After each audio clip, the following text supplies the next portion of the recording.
Il y a bien longtemps, avant que Dunkerque ne devienne une ville de marins et de carnaval, les terres du Nord étaient habitées par des créatures extraordinaires, les Reuses, de gigantesques êtres faits d'osier, de bois et de magie. Parmi eux vivait le plus grand, le plus sage et le plus redouté de tous, le Reuse Papa.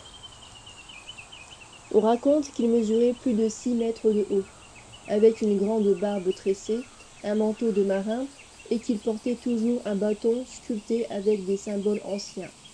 Ce géant était le protecteur de Dunkerque et de ses habitants. Il surveillait la mer, les tempêtes, et veillait sur les pêcheurs partis au large.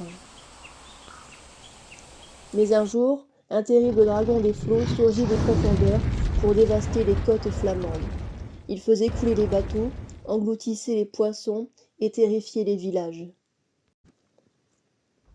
Le Reuse Papa ne pouvait pas laisser faire. Il prit son grand bâton, marcha dans les dunes en faisant trembler la terre, et affronta le monstre lors d'un combat qui dura toute la nuit. La mer s'agita comme jamais, et les éclairs illuminèrent le ciel de Dunkerque. Mais au petit matin, le calme revint. Le Reuse Papa avait vaincu le dragon, qui fut englouti dans les abbayes.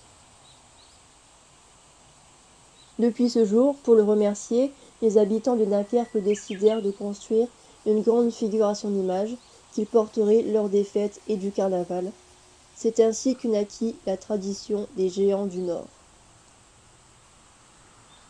Chaque année, lors du carnaval, le Reuse Papa ressort dans les rues de Dunkerque, accompagné de la Reuse Maman, et des petits géants, pour rappeler à tous cette ancienne légende. Il ne parle pas, mais son sourire dit tout. Tant qu'il sera là, le peuple de Dunkerque n'aura rien à craindre.